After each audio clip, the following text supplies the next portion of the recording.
Boa noite para você de casa. Agora tem o NTV News chegando na tela da NTV. Com números em redução, 18 casos de Covid são confirmados em Patos de Minas. A ocupação de leitos na rede pública permanece em baixa. Centro de testagem para Covid será desativado e atendimentos retornam para unidades de saúde e para a UPA. Motorista com sinais de embriaguez bate veículo em viatura da Polícia Militar. Carreta que transportava vigas danifica fiação no centro de Patos de Minas. Polícia finaliza inquérito sobre a morte de morador de rua. Curso de Direito do Unipan recebe selo OAB Recomenda. Voluntários promovem evento em homenagem ao mês da mulher. Distante dos microfones há quase um ano, por onde anda o véio da rádio? Moradora do bairro Eldorado volta a pedir providências sobre sujeira e mato alto em terreno. No Vila Garcia, os apelos são por melhoria em trecho onde ocorrem muitos acidentes. Tem ainda a análise da notícia e, claro, muito mais informações a partir de agora no NTV News.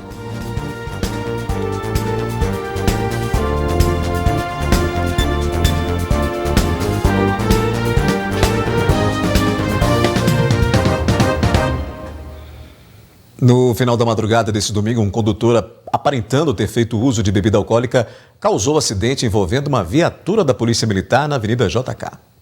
Pois é, essa situação aconteceu na Avenida JK durante a madrugada desta segunda-feira em Patos de Minas. Esse Fiat Strada acabou batendo na viatura da Polícia Militar, danificou e a polícia fez a prisão dele, porque quando foi verificar tinha bebida no carro. E ele estava com sintoma de embriaguez também, né, Aurélio? Queria que você explicasse, Major, como foi essa situação. A nossa viatura estava em patrulhamento, né, seguindo o sentido centro-bairro, direcionando aí o nosso patrulhamento para o bairro Ipanema, o qual veio a fazer, sentir, na verdade, o motorista sentiu a colisão no fundo da viatura e quando foi verificar, um veículo chegou e se chocou ali no fundo, causando danos à viatura e danos ao veículo do condutor. Após a verificação, percebeu-se que ele estava com sintomas de embriaguez, né, em relação ao ocorrido. E foi encontrada bebida no carro dele também? Foi encontrada em uma lata de cerveja que já estava aberta, né, então a gente não sabe se ele estava ingerindo no momento, mas ele também ele assumiu que estava bebendo em um estabelecimento comercial em Patos de Minas, fez o uso de bebidas e no momento que ele estava deslocando ele disse que sentiu, né, uma sonolência e veio ocasionar essa colisão aí no fundo da viatura.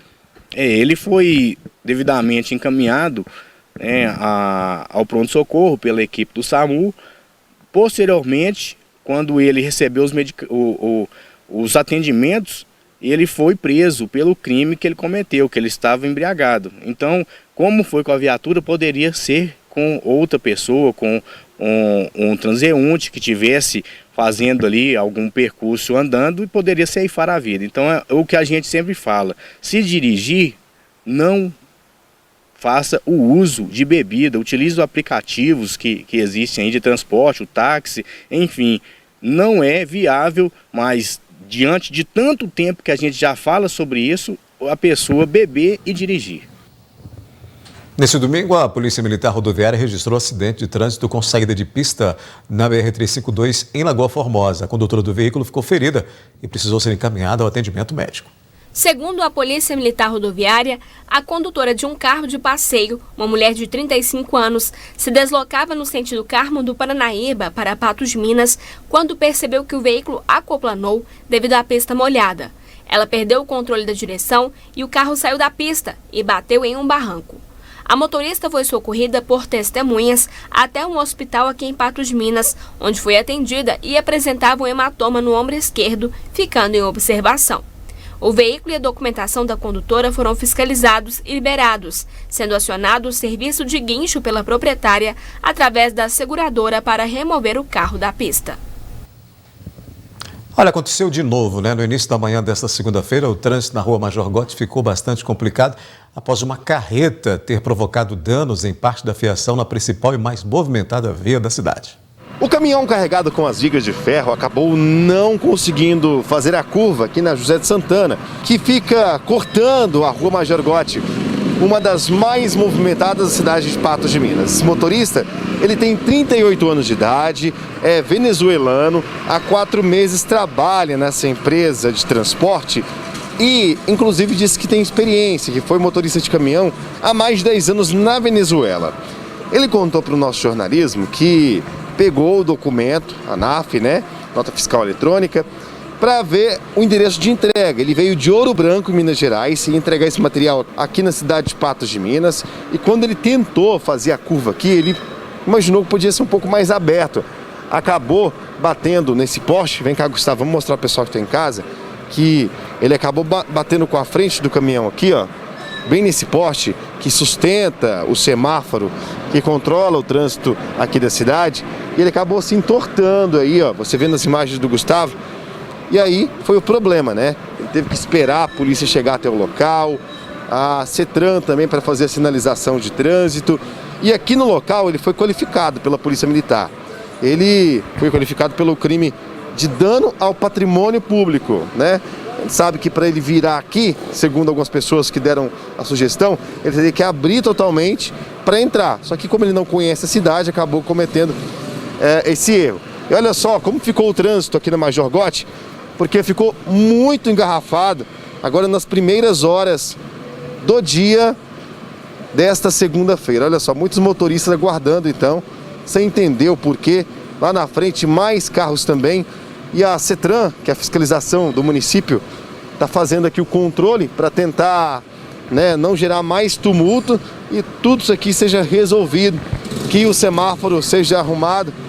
E a gente está acompanhando então essa situação. Vamos aqui acompanhar os motoristas aguardando, muitas pessoas indo para o trabalho e, claro, tendo que esperar. E agora o trânsito ele é liberado através do agente de trânsito e fala para o pessoal prosseguir. Então, muito transtorno nas primeiras horas do dia aqui na Major Gotti, a rua mais movimentada da cidade. A Polícia Civil finalizou o inquérito que investiga a morte de um morador de rua que foi violentamente agredido na região central da cidade. José Francisco da Silva tinha 73 anos e era morador em situação de rua. O homem morreu após ter a cabeça pisoteada por 21 vezes por Elcio Marcos da Silva, de 50 anos, que foi preso em flagrante. A agressão brutal aconteceu durante a madrugada no cruzamento da rua Major Gotti com a Olegário Maciel. Câmeras do Olho Vivo flagraram as agressões. José Francisco chegou a ser encaminhado para o hospital regional por uma ambulância do SAMU, em estado gravíssimo. Ele teve traumatismo craniano.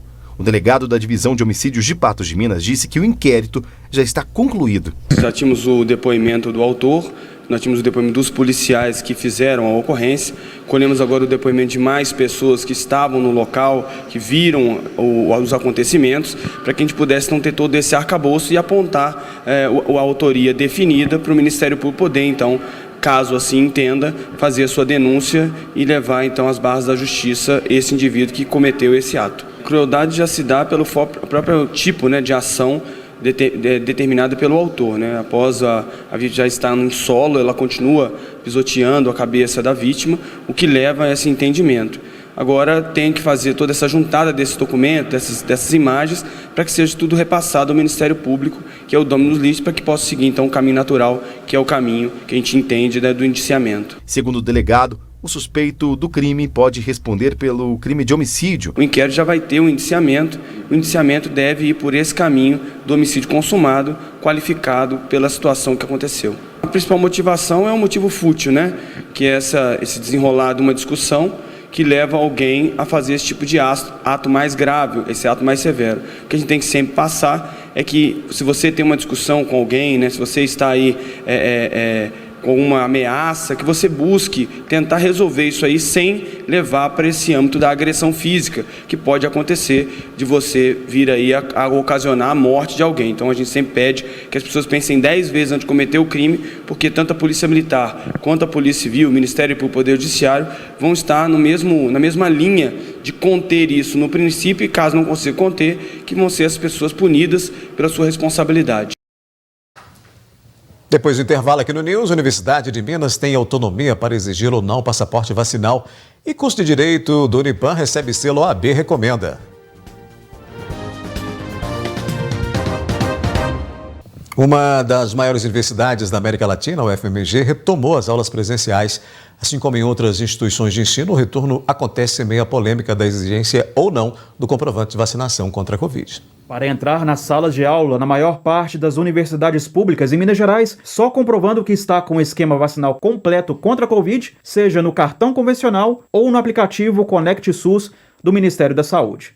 Em Ouro Preto, a UFOP voltou às aulas no dia 15 de março e deu o passo a passo para cadastrar os dados online no site da instituição. Várias outras universidades e institutos federais de educação editaram portarias e resoluções regulamentando a cobrança da vacina para alunos e servidores. Elas se ampararam em uma decisão do Supremo Tribunal Federal que, em fevereiro, derrubou uma normativa do Ministério da Educação proibindo a medida. O Supremo Tribunal Federal entendeu pela inconstitucionalidade da portaria do Ministério da Educação que proibia a exigência do passaporte vacinal, basicamente com respaldo na autonomia universitária.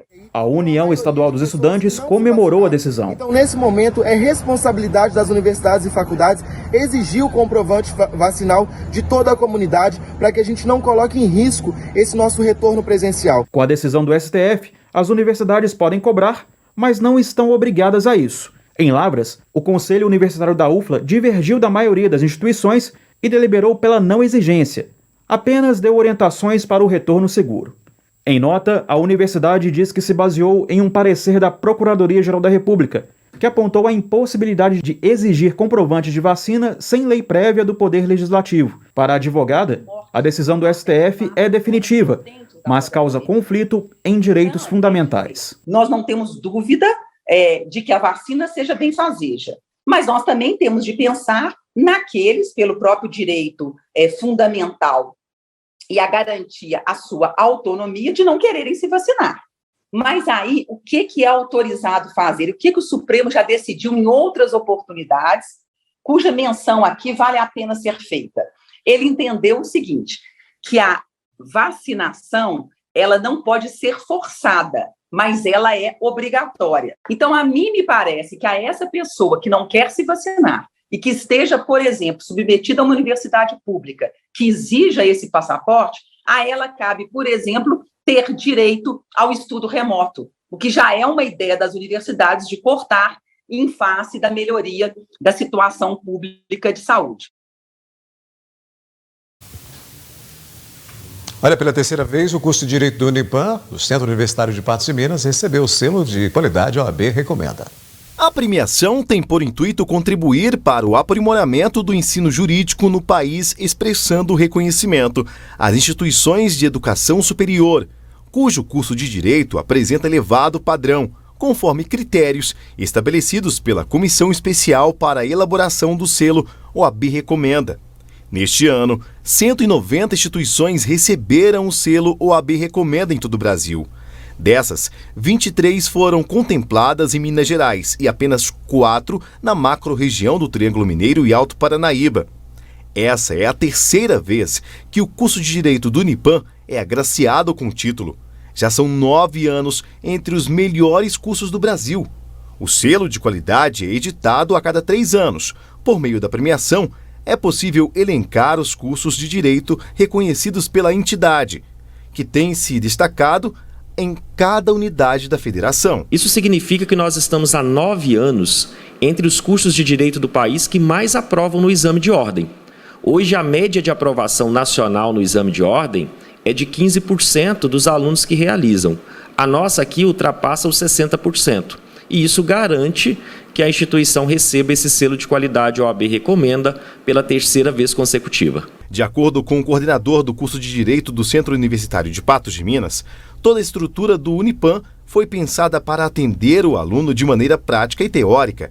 Esse seria um diferencial do curso para receber o selo. O MEC também acaba avaliando a nossa infraestrutura, a nossa quantidade de exemplares, a questão dos ambientes que a instituição possui para poder oferecer e preparar o bacharel de Direito.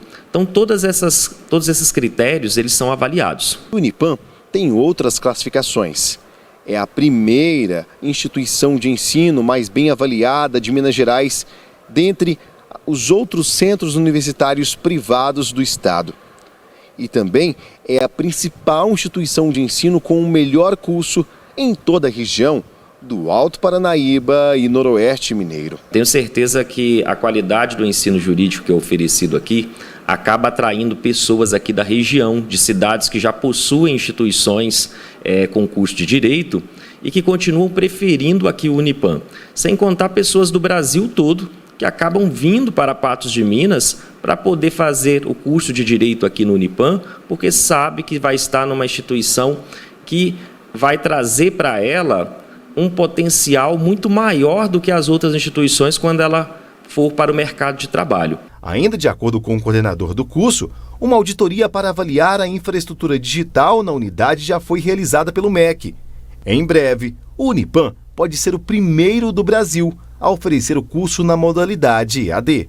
Olha, justamente, no mês passado nós recebemos uma comissão do MEC para poder avaliar se o curso de Direito do Unipam poderia oferecer o ensino à distância, o curso de Direito na modalidade EAD. E nós recebemos um parecer favorável do MEC para poder oferecer o curso de Direito na modalidade EAD. Estamos aguardando agora a publicação desta autorização e tenho certeza que o curso de Direito do Unipam será um dos primeiros do país a oferecer um ensino na modalidade à distância. Daqui a pouco tem a previsão do tempo aqui no News. Voluntários promovem evento em homenagem ao Mês da Mulher. Distante dos microfones há quase um ano, a gente vai mostrar por onde anda o véio da rádio.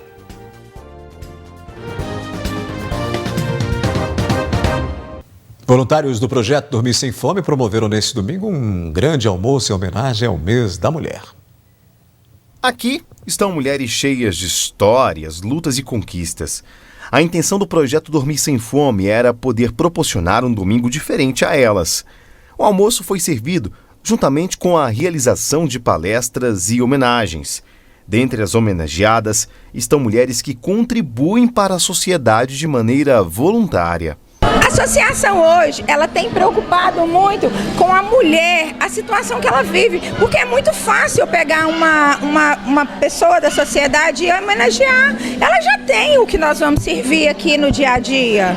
Ela já tem em casa uma bela sobremesa, um belo almoço, um belo talher, uma bela decoração. E as outras mulheres, que tem muita mulher que perdeu tudo na enchente e até hoje a associação ainda não conseguiu repor as casas, repor a estrutura das famílias. Temos família que está dormindo em cima de papelão ainda, porque nós não conseguimos colchão para elas dormir. Estamos com crianças, nós estamos improvisando para esses papelão grosso como cama para eles. Então, assim, é muito fácil eu ser homenageada. Eu já recebi várias homenagens. E essas outras mulheres? A Dona Maria, além de almoçar fora, matou a saudade de uma amiga que ela não via há anos. É muito bom, né? Que eu 20 anos que eu não via a Berenice. Você tá gostando? Tá muito bom. Tá muito bom. A intenção do projeto é poder ajudar famílias e crianças que estão à margem do risco social, que não têm condições financeiras para fazer uma simples cesta básica. Pessoas também que não têm condições de ter um tratamento humanizado na saúde. É o caso da Eunice, que morreu em um leito de hospital, esperando por uma vaga em um outro hospital para tratar um câncer. A Maria Eunice é uma das que poderia estar aqui com a gente, né? Hoje está a família, as filhas dela tá aqui. Ela, assim, hora nenhuma eu vou aceitar, porque eu lutei até o último momento para conseguir aquela vaga para ela. O Cristiano é o mais novo membro do projeto e em breve será empossado como novo presidente da fundação. Vou ser sincero, né? A prefeitura dá os números que ela quer, né? Papel, aceita o que quiser, né? Que você escrever nele, ele aceita, né? Se alguém mandar você repetir alguma coisa, você repete. Mas aqueles números lá, infelizmente, não são verdadeiros. Não condiz com a realidade que eu peguei na associação, que eu vi de casos de estupro, casos de suicídio, casos de feminicídio, tudo. Por isso que eu estou falando que a associação, ela não é só associação, ela dá todo um amparo social. É como se fosse uma gestão dentro de outra gestão, uma prefeitura dentro de outra prefeitura. Sem a ajuda do município, o projeto permanece forte, afirmam os organizadores. A intenção é atender mais famílias com a ajuda da sociedade. Hoje a gente sobrevive de doação de pessoas igual a mim, igual a você, igual a ele, igual a todos, né? A gente não recebe amparo da prefeitura, a gente não tem. Personagem bastante conhecido na comunicação em Patos de Minas, o velho da rádio está há quase um ano afastado dos microfones. A gente mostra agora por onde ele anda. Sandoval Jackson Cruz tem 64 anos. Mais de 30 ele dedica a sua carreira no rádio. Tudo começou na manutenção de antenas de uma emissora de rádio de Patos de Minas. Meses depois, o diretor da emissora conseguiu ver talento no homem que é apaixonado por falar em microfone. Eu sempre gostei do microfone em apresentações, essas coisas, aqui a festa do Alvorada, outras festas, o pessoal me convidava. Eu tinha uma soltura, né, assim, para conversar com as pessoas, uma facilidade. Aí fui mexendo com essas coisas, fui lá no Bernardo Franco, Marquinhos Massas, trabalhei com eles. Aí fui acostumando. Surgiu a oportunidade, o David me fez o convite, né, para ir para a nossa. Aceitei na hora, passei nos testes, né? Estou lá até hoje. Bom, é uma parceria que eu costumo dizer que é um casamento, na verdade, né? São quase 10 anos dessa parceria. Eu já era fã do velho, algumas participações que ele fazia no rádio, e quando eu vim contratado, né, para a nossa FM, eu já vim com essa ideia na cabeça de valorizar mais o trabalho dele, e a gente conseguiu contratar ele, trazer ele para cá, e hoje ele faz parte da história do rádio patense. Há 10 anos, Sandoval interpreta o personagem Véi na nossa FM. No programa É Festa, juntamente com o comunicador David Bala. O personagem Véi foi espelhado no Gerardinho, que é contador de causa. Aí eu brincando lá, brincava com meus meninos lá, que eu tô meio cansado, tá, que as coisas. E foi isso, aí surgiu o papel do velho. E o David me levou pra lá. Eu já tinha feito antes na clube, né? Aí o David me convidou e eu fui embora. E você esperava o sucesso do velho da rádio? Não, pra te falar sinceramente, não. Mas a surpresa, né, é que as pessoas gostaram, né, das piadinhas, dos causos, essas coisas. Então, eu fiquei feliz da vida, né, e continuei. E tô aqui até hoje, velho. O Sandoval, o velho, ele, todos os momentos, ele é isso que ele passa no rádio, né? Só modifica um pouco da voz, mas para quem não conhece ele, é um cara super alegre, né? O momento hoje que ele passa não é tão assim, mas por onde ele passa, a alegria, esse é o nome, né? É a grande qualidade dele. E sempre quando a gente sobe no palco para apresentar shows, eventos aqui em Patos de Minas, a energia, né, do público, quando ele sobe no palco, quando ele fala, interage com a galera, isso aí é marcante e realmente não tem para ninguém não. O talento do radialista impressiona. Sandoval praticamente incorpora um personagem muito mais velho. Na hora de mandar um abraço, eu vou falar assim, quer mandar hoje um abraço pro Rafael? Lá na TV, viu? Vocês ficam escutando. Sandoval está afastado dos microfones há quase um ano por uma série de problemas de saúde. Primeiro, ele desenvolveu um problema na mão e, por último, teve um acidente vascular cerebral. Foi de manhã, eu levantei, fazia um cafezinho, né? Passar um café lá no coador. E tô no fogão lá e a perna sumiu. A perna direita desequilibrou, como diz o outro. Eu comecei a cair lá e chamei uma irmã minha. Ela foi lá, me ajudou. Me chamou, me levou ao SAMU, tal, me levou pro hospital. Cheguei lá, fizeram os exames lá, tudo. A cabeça eu tinha dado 2 AVC, um de cada lado. O início, né? Não foi tão forte. Então deu um do lado direito e do lado esquerdo. O lado direito atingiu mais, foi com mais força. E o lado esquerdo menos. Então eu tenho duas manchas, uma de um lado e do outro. Isso é pressão alta, né? Causa essas coisas. E tô tomando, né, os Losartan ainda. Mas tem que ter cuidado. Faz falta sim, com certeza, né? O momento que ele está passando, mas a gente está aqui em oração, na torcida, são cara de fé e eu tenho certeza que ele vai melhorar rapidinho, né? Tem que parar com as proezas dele, cuidar da saúde e breve ele volta aqui para agitar a galera, porque todos os dias os ouvintes cobram, o velho volta quando? Então é só um tempinho para cuidar da saúde aí, né? Como ser humano. Eu tenho certeza que em breve ele volta e tá fazendo muita falta, hein? Sandoval sente saudade do rádio e do carinho do público. Ele diz que, em breve, estará de volta nas tardes junto com o comunicador David Bala. Agora é saúde, né? E daqui uns dias, se Deus quiser, vou estar andando normal, tenho certeza disso. Deus é grande. E voltar para a rádio, para o lugar que eu gosto. Tem pretensão de voltar? Para a rádio? Se eu fosse hoje, eu já estaria lá, se eu desse conta. E sempre alguém perguntando onde é que está o velho da rádio, né?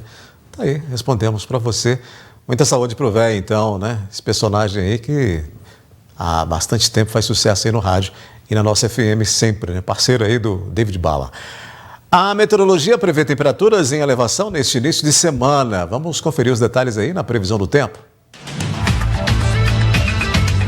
Previsão do tempo. Oferecimento New Color. Óculos completo por apenas R$ 99,00. New Color, 3 óticas em Patos de Minas. A terça-feira deve ser com calor e muitas nuvens, com possibilidade de instabilidade ao longo do dia no Alto Paranaíba e Noroeste Mineiro. Em Patos de Minas, as temperaturas variam entre 21 a 33 graus. Em Arapuá, a máxima prevista é de 31 graus. Em Presidente Olegário, mínima de 21 e máxima de 34 graus. Em Coromandel, segundo o IMET, a máxima prevista é de 35 graus. E em Lagoa Formosa, as temperaturas devem oscilar entre mínima de 21 e máxima de 32 graus nesta terça-feira.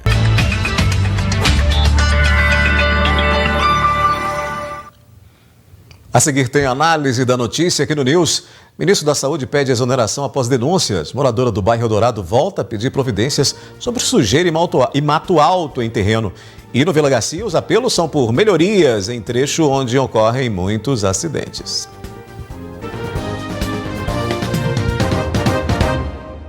O ministro da Educação, Milton Ribeiro, deixou o cargo nesta segunda-feira após denúncias de suposto favorecimento de verbas por meio de um gabinete paralelo que atuaria dentro do governo federal. Milton entregou uma carta de demissão na tarde de hoje no Palácio do Planalto. A exoneração já foi publicada em edição extra do Diário Oficial da União. Para abrir a análise da notícia de hoje, com essa informação, comigo, Gui Boaventura. Olá, Gui, boa noite. Olá, Daí. Boa noite para você, boa noite ao nosso telespectador. Já esperava que o Milton caísse, não? Esperava. A pressão é grande, né? Não, o problema não é só a pressão, o problema é a condição. O governo é um pântano, né?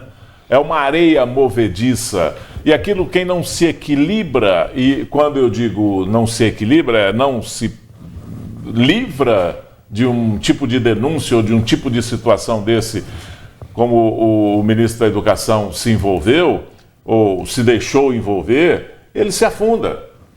Essa é a lei natural das coisas. Nenhum governo sustenta uma audiência de uma corrupção desse tipo. Não sustenta uma história como essa do envolvimento desses pastores com o Ministério da Educação e com tanta prova como foram apresentadas no decorrer das denúncias, as falas, as gravações, as idas do pastor no Ministério, no Palácio do Planalto.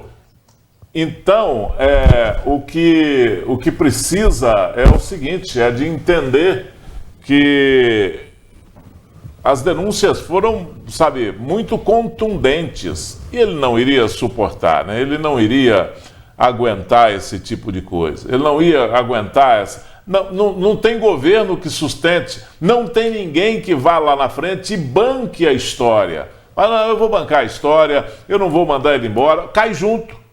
Se não mandar embora, ou se ele não pedir demissão, como foi o caso, ele pediu a exoneração, e acho até que a conversa era, olha, se você pede exoneração, eu vou te exonerar a seu pedido, porque não dá para sustentar essa situação, e foi o que aconteceu. Agora, a história está muito complicada. O que a gente precisa é entender o seguinte, independente de corrente política, independente de seja lá quem for, é preciso esclarecimento. Esclarecimento independente desse tipo de coisa que acontece no Brasil e fica embaixo do tapete. Não, vocês têm que acreditar em mim porque eu sou o presidente da República. Tem nada. Tem que acreditar absolutamente nada. Tem que ser investigado. E, aliás, para o bem do presidente, precisa ser investigado. Nós estamos num período eleitoral, num ano eleitoral, com eleição para a presidência da República, e tudo tem que estar, igual aquele cara da televisão, tem que estar esclarecido nos mínimos detalhes, né? E isso precisa esclarecer. Essa questão de deixar a coisa, sabe, para depois, deixar o esclarecimento para depois. Não, agora o ministro já pediu demissão, já não tem mais esse problema. Tem sim, é preciso esclarecer a história e é preciso esclarecer que o presidente, que é candidato à presidência, à reeleição, à presidência da República, coisa que ele já está pecando, né? Porque ele disse que não teria reeleição no governo dele, mas tudo, a gente sabe que tem um sistema, e o sistema é que envolve as pessoas, e o sistema conduz muito mais do que a vontade de um só. Uma andorinha só não faz verão nessa situação aí. Mas é preciso que esclareça isso para o próprio bem do presidente. As claras, transparente, né? E esse pastor que pediu o quilo de ouro, que pediu dinheiro, que pediu Pix, precisa ser punido. Ele estava usando o governo. Se ele não for punido, é porque realmente foi. E é preciso que o presidente da República, o próprio presidente da República, se interesse em puni-lo, em esclarecer a situação e puni-lo, apesar de ser um pastor e que esteja sabe, o evangélico está na base eleitoral do presidente da República, na base dos votos do presidente da República. Isso pouco importa. O que importa é o compromisso que ele tem com o Brasil e com a instituição chamada Presidência da República. Muito bem, saindo então do noticiário nacional, Gui, a gente traz para o município porque pela segunda vez neste mês e ainda sem solução para o problema, uma moradora do bairro Eldorado pede providências para o mato alto em um lote que fica ao lado de sua residência. Esse lote, na esquina da rua Marcelo Simão Basílio com a rua Muriaé, mais parece com a plantação de mamonas. Fato que não é engraçado para a moradora da casa ao lado. Viviane mora com o marido e os 2 filhos pequenos no imóvel há quase 2 anos. E nesse período, nunca viu o proprietário tomar nenhuma atitude em relação à limpeza do local. Quando nós chegamos, o mato estava bem alto. Não tinha esse passeio, meu marido que fez. Inclusive agora é até norma, tem que fazer o passeio. Ele fez um pedaço, o resto não está feito, o dono não aparece, o lote está cada dia mais alto, já está ultrapassando a altura do muro. O meu marido sempre limpava porque a gente tem 2 crianças pequenas, fica inseguro, mas agora ele parou, tem 1 ano que ele não limpa e está dessa forma. E não é apenas ela que reclama da situação. No dia 1º de março deste ano, a nossa equipe esteve no mesmo local que já havia sido tema de reclamação de Viviane e do vizinho Nelson. Olha, esse mato aí, ele cresce e o dono do lote não aparece. Então, quer dizer, muitas das vezes ele é feito assim por alguém que vem e corta, que vê que está atrapalhando, começa essa curva aqui começa a dar problema por causa do movimento, de carro. E aí, mas o dono que é bom mesmo não vem limpar o lote. A situação já foi passada pelos moradores ao município, mesmo com dificuldade de comunicar com a administração municipal. O telefone a gente não consegue, só chama e não atende. Meu marido teve lá, fez a reclamação, mas de nada foi feito. Na época, nossa reportagem passou a reclamação para a prefeitura, que respondeu o seguinte, abre aspas, encaminhamos ao setor responsável para a abertura de novo chamado. Segundo o Código de Posturas do município, o proprietário ou possuidor de terreno urbano de faixa de seu domínio e ou lote vago é obrigado a mantê-lo limpo, capinando e drenando. Sendo assim, o proprietário do lote será notificado para que realize a limpeza, fecha aspas. Apesar da resposta, quase um mês depois, a situação continua da mesma forma e representa perigo para a família de Viviane. Na minha casa eu já achei 5 escorpiões, aranha, largata, Os vizinhos já viu cobra atravessando aqui. Então, assim, a gente fica convivendo com medo o tempo todo. Tem criança pequena, corre muito risco, né? Por isso, mais uma vez, ela pede que o proprietário do lote da esquina da rua Marcelos Simão Basílio com a rua Muriaé tome conta do local.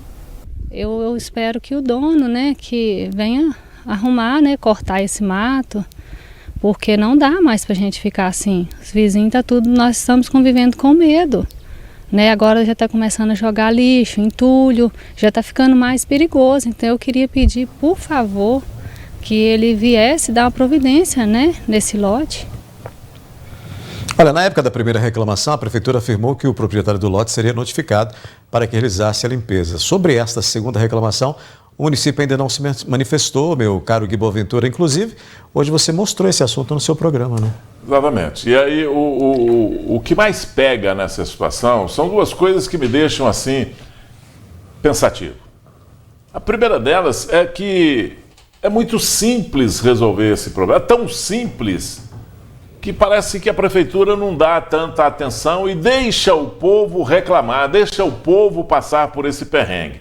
Porque o vizinho de um lote desse que perturba ali aquela região, ele não pode fazer absolutamente nada. Ele não pode nem entrar lá dentro e limpar sem a ordem do dono, porque é invasão de propriedade. Ele não pode fazer isso. Ele precisa respeitar até o direito de errar do vizinho dele. Então, ele não pode fazer isso. E é simples, a prefeitura tem que regular esse relacionamento da sociedade. E ela precisa aplicar a regra. Só isso. Vai lá e aplica a regra. Um outro detalhe é o seguinte. Eu encontrei esses dias com um cidadão, e eu o conheço bem, já de longa data, e ele me relatava o seguinte: eu já fui multado em relação a um lote que eu tenho em Patos de Minas 3 vezes seguidas. 3 vezes seguidas. Eu paro e penso, tá errado? Não, não tá errado. O que tá errado é ter só um endereço para o fiscal ir. Isso tá errado. O fiscal que vai 3 vezes no mesmo endereço tem alguma coisa errada, porque existem outros lotes na cidade que precisam ser vistoriados. Por que ir naquele 3 vezes seguido? É preciso ter uma explicação para isso. Porque o que tem de lote na cidade e que o proprietário nunca é chamado às falas, sabe, é um absurdo. Então é preciso não ter isso como instrumento para punir alguém ou instrumento para, sabe, servir de punição para um determinado fiscal ou para um determinado secretário ou até mesmo para o prefeito, né? Porque é preciso olhar todos com igualdade. É preciso... A minha teoria tem que ir em todos eles para que esse tipo de coisa recorrente, com denúncia lá na prefeitura, também seja visitado por um fiscal. Pois é, e tem mais reclamação, Gui, desta vez relacionada ao trânsito. Moradores do Vila Garcia se queixam do número de acidentes que ocorrem no cruzamento entre as ruas Ubá e Getúlio Borges. Mesmo com as placas de sinalização da rua Ubá, o trecho que faz cruzamento com a rua Getúlio Borges por vários anos tem sido problemático devido aos acidentes provocados por motoristas que avançam a parada obrigatória desrespeitando a sinalização. Larissa Cristina é uma das moradoras que afirma presenciar diversas colisões na esquina devido à imprudência dos motoristas. Tem 15 anos que a gente mora aqui já e desde que a gente mora aqui sempre tem muitos acidentes na rua. Pela rua era mão dupla, tinha muitos acidentes aqui. Tiraram uma mão, só que continua tendo muitos acidentes. O pessoal vem de uma vez, não para. O pessoal que está descendo também tromba muito.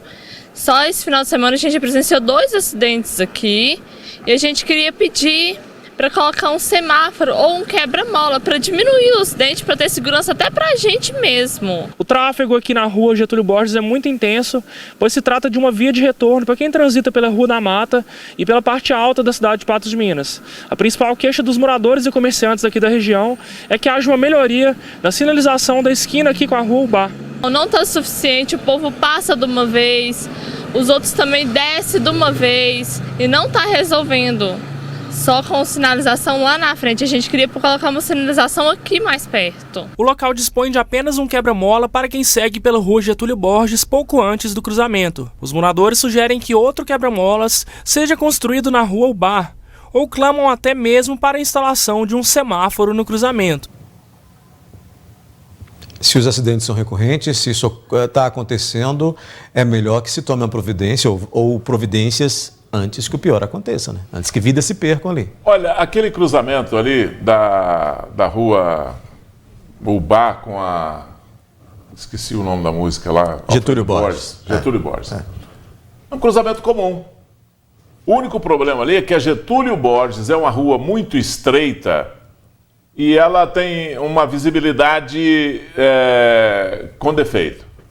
Ela precisa de ser sinalizada nesse sentido. Mas a sinalização ali de pare, né, e observe, dê a preferência, é na rua Ubar. E essa sinalização precisa ser observada. Ali não cabe um semáforo, porque o trânsito ali não é... tem horários de pico e tal. Se for fazer aquela pesquisa não vai indicar para colocar um semáforo ali naquela rua.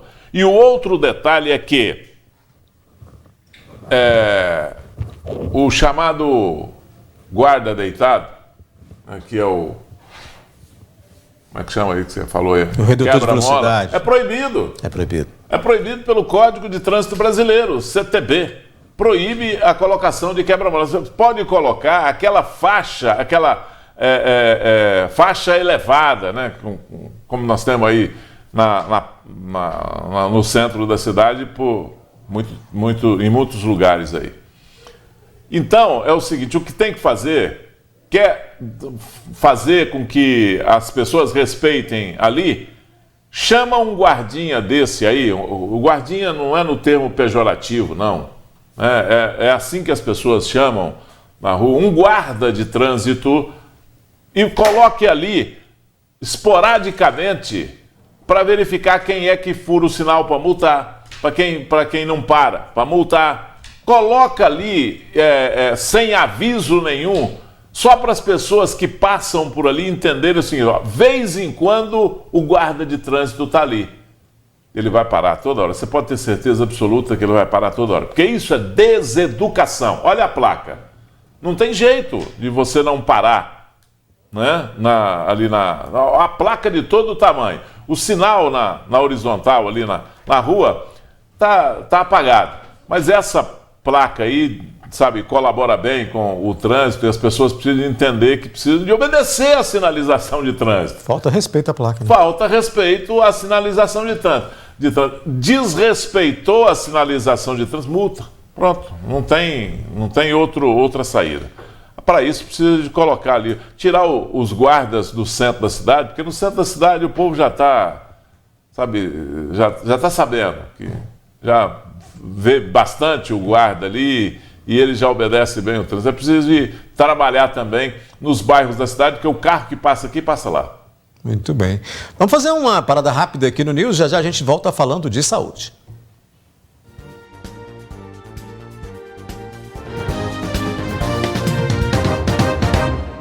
Nesse bloco a gente fala de saúde, vamos saber como é que estão os números da Covid-19 em Patos de Minas. O boletim epidemiológico de hoje diz que 18 novos casos da doença foram confirmados, elevando aí para 31.218 a quantidade de infectados desde o início da pandemia. Não foram registrados novos óbitos e os tratados somam até agora 30.590. Ainda conforme o boletim, 41 doentes se recuperam em casa e apenas um patense está internado, recebendo os tratamentos em leito clínico. Nos hospitais públicos, as internações por causa da Covid-19 seguem em baixa, com 2,22% e nas UTIs e 0% das enfermarias. Olha, a gente vai observar também o boletim que mostra a ocupação total de leitos para todas as doenças, né? Considerando aí as redes de saúde particular e pública, nos leitos clínicos o percentual é de 69,03% e nas UTIs está em 50%. Agora tem um outro assunto a gente tratar aqui, que é a Secretaria de Saúde publicou no final da tarde de hoje que irá desativar o Centro de Enfrentamento à Covid-19, que foi instalado no bairro Lagoa Grande em janeiro deste ano, em meio ali ao novo pico da doença em Patos de Minas. E de acordo com o comunicado, o atendimento às pessoas com suspeita da doença ocorrerá no local somente até 13 de abril. Após isso, após o fechamento, os atendimentos de casos leves e moderados voltam a ocorrer nas unidades de saúde e os casos graves serão direcionados para a UPA, Gui Boaventura. Pois é, eu quero falar rápido a respeito disso pelo seguinte, eu fico com muito medo dessa desarticulação da estrutura para o tratamento e para socorro em relação à pandemia. Eu fico apreensivo pelo seguinte, é um fato simples, né? De onde veio para o Brasil, ou de onde detectaram que veio para o Brasil o primeiro vírus da Covid-19? China. Da China. Pode ter sido de outro lugar, mas até agora o que se fala, os cientistas, as pessoas falam que veio da China. A China está passando um perrengue dos diabos lá com uma nova onda de Covid-19. Será que não pode bater aqui de novo? Será que ela não pode exportar para cá ou exportar para a Europa, da Europa vir para cá, para o Brasil? De novo,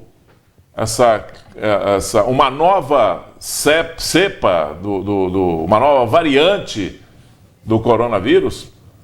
Ou será que estamos livres definitivamente disso? Não, porque baixou, aí a gente vai desativar os leitos, desativa o centro ao invés de diminuir a estrutura, porque menos a demanda, menos estrutura, mas ela fica ali com a possibilidade de crescer novamente e atender a população. Esse é o meu medo. Acho que não deveríamos fechar, não deveríamos desativar os leitos nos hospitais, né, e não devíamos fechar esses centros de testes aí. Na minha modesta opinião, o cuidado, caldo de galinha e cuidado não faz mal para ninguém. Então era preciso que fosse feito dessa maneira, né? Encolhesse primeiro, deixasse a estrutura pronta e encolhesse o atendimento até a gente saber se na realidade é isso mesmo, porque nós já tivemos baixa desses números e voltamos com uma segunda onda. Então preciso ter cuidado, na minha opinião. Muito bem. Análise terminando, Gui. Amanhã a gente se encontra novamente com muito mais assuntos para debatermos aqui na bancada do News. Estaremos aqui. Boa noite para você, boa noite para o nosso telespectador. Boa noite, obrigado pela companhia e até amanhã.